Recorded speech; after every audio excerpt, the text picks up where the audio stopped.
Hi friends, Assalamu alaikum. Welcome back to Sajna's Malabar Recipe in Tamil. இன்னைக்கு நம்ம சேனல்ல ஒரு ஈஸியான மத்தி மீன் ஃப்ரை தான் பார்க்க போறோம். இது ரொம்ப ஈஸியா எப்படி டேஸ்டியா செய்யறதுன்னு பார்க்கலாம். வாங்க வீடியோக்குள்ள போலாம். நான் இங்க 1/2 கிலோ மத்தி மீன் நல்லா க்ளீன் பண்ணி எடுத்து வச்சிருக்கு. க்ளீன் பண்ணதுக்கு அப்புறம் இந்த மாதிரி லேசா வரைஞ்சி விட்டுருங்க. அப்போதான் நம்ம மசாலா ஆட் பண்ணும்போது நல்லா மீனுக்குள்ளே இறங்கும். இதிலேக்கு 2 டேபிள் ஸ்பூன் அளவுக்கு சில்லி பவுடர் ஆட் பண்ணிக்கலாம். இது கூடவே 1/2 டீஸ்பூன் அளவுக்கு மஞ்சத்தூள் ஆட் பண்ணிக்கலாம். 1/2 டேபிள் ஸ்பூன் அளவுக்கு கார்ன்ஃப்ளோர் மாவு எடுத்து வச்சுருக்கு. அதே நம்ம இது கூட ஆட் பண்ணிக்கலாம். கார்ன்ஃப்ளோர் ஆட் பண்ணும்போது மசாலா எல்லாம் நல்லா பிரியாமல் நிற்கும். தேவையான அளவுக்கு உப்பு ஆட் பண்ணிக்கலாம். 1 டீஸ்பூன் அளவுக்கு இஞ்சி பூண்டு பேஸ்ட்டும் ஆட் பண்ணிக்கலாம்.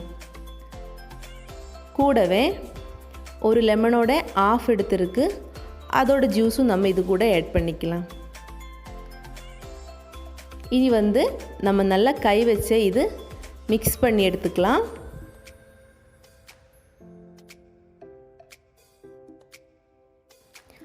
நம்ம இப்போது இது நல்லா மிக்ஸ் பண்ணியாச்சு.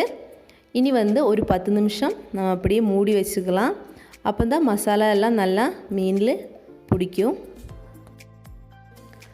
10 நிமிஷம் ஆயிடுச்சு. இனி நம்ம இது நல்லா பொரிச்சு எடுத்துக்கலாம். அப்போ நம்ம இங்கே தவா ஃப்ரை தான் பண்ண போகிறோம். அதனால் நான் இங்கே ஒரு பேன் அடுப்பில் வச்சுருக்கு. இதிலேக்கு தேவையான அளவுக்கு எண்ணெய் ஆட் பண்ணிக்கலாம். நான் இங்கே தேங்காய் தான் ஆட் பண்ணியிருக்கு. நீங்கள் எந்த எண்ணெய் வேணாலும் யூஸ் பண்ணிக்கலாம். தேங்காய் பொரிக்கும் போது நல்ல ஃப்ளேவர் கிடைக்கும். அதனால தான் எண்ணெய் சூடானதும் நம்ம மீன் ஆட் பண்ணிக்கலாம். மீன் போடும்போது ஹை ஃப்ளேமிலே வைங்க. 2 நிமிஷத்துக்கு அப்புறம் லோ ஃப்ளேமில் மாற்றிடுங்க. அப்போ தான் மசாலாலாம் உதிராமல் இருக்கும். நம்ம இனி கொஞ்சமாக கறிவேப்பிலை ஆட் பண்ணிக்கலாம். கறிவேப்பிலை ஆட் பண்ணும்போதும் மீன் நல்லா டேஸ்ட்டாக இருக்கும், நல்ல வாசனையாகவும் இருக்கும்.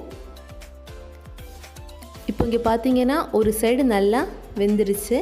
நம்ம இனி திருப்பி விடலாம், இன்னொரு சைடு நல்லா வேகிறதுக்காக.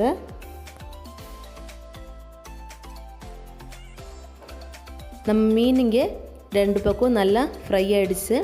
இது நம்ம எண்ணெயிலேருந்து எடுத்துக்கலாம். நீங்கள் ஒரு தாட்டி மட்டும் வீட்டில் இப்படி மசாலா வச்சு செஞ்சு பாருங்கள், உங்களுக்கு கண்டிப்பாக பிடிக்கும். ரொம்ப சிம்பிளாகவும் இருக்கும். அப்போ உங்களுக்கு இந்த வீடியோ பிடிச்சிருந்தா கண்டிப்பாக லைக் பண்ணுங்கள், கமெண்ட் பண்ணுங்கள், உங்கள் ஃப்ரெண்ட்ஸுக்கெல்லாம் ஷேர் பண்ணுங்கள். நம்ம சேனல் மறக்காமல் சப்ஸ்கிரைப் பண்ணுங்கள். தேங்க்ஸ் ஃபார் வாட்சிங்.